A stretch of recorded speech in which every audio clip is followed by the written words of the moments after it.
This is a random one. I guess they're all random nowadays, but almost died last night.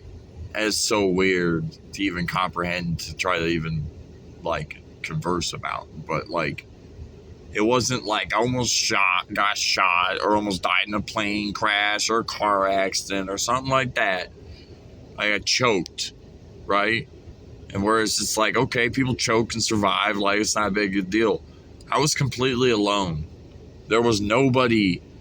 Like, I work completely alone. There's not a human being awake in my shift. I'm the only one there. And whereas some situations or emergencies may have come up in the past that I had wished or thought of the idea if it would have been easier had someone else been there with me, or available, it'd have made it a lot better or easier. But everything's all survivable in the idea of like, you can do it alone, you can figure it out, you can get it done.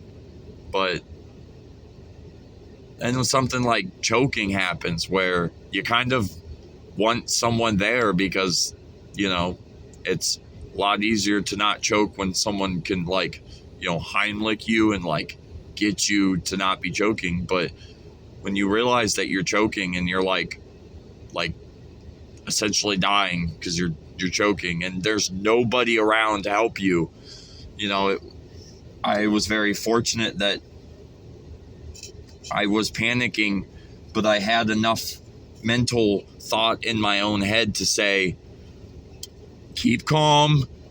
Panicking is what's gonna kill us. Figure it out. And I got it figured out, which, to be completely honest, it wasn't even like I actually did anything. It was just pure luck, I guess, in the sense that the food that I choked on essentially dripped into my lungs, and I had no air in my lungs to be able to try to like breathe to get it to come out. But the moment that a foreign liquid touched the inside of my lungs, your body goes into like an anti mode. It's a very odd way of explaining it, but essentially it was like my body convulsed and I essentially threw up. But it was like my body's way of trying to get the shit that had just went in my lungs out, and thus it allowed the food to be like,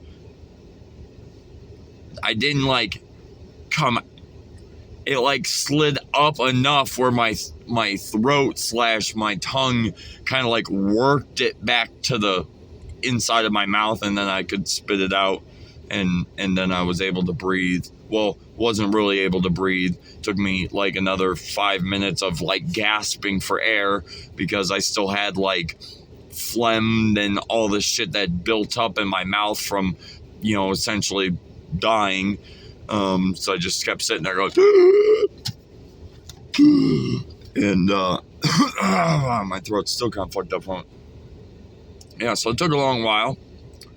And then I sat there for literally like 30 minutes and just thought of how I almost died. And it wasn't even like I don't know, like I said, when I got to talking about it with the person who come in for first shift, from the time that it would have happened until the time that I saw the first person in the morning was the person who shows up to do breakfast.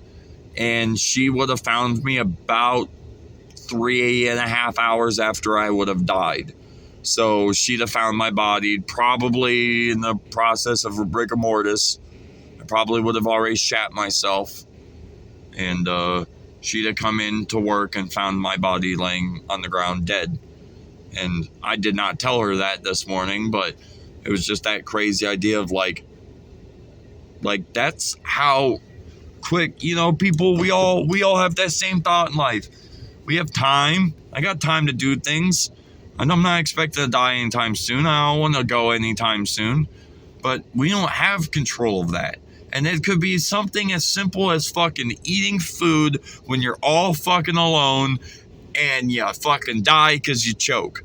And yes, I am the person who's fortunate that I do tell people I love them when I leave, and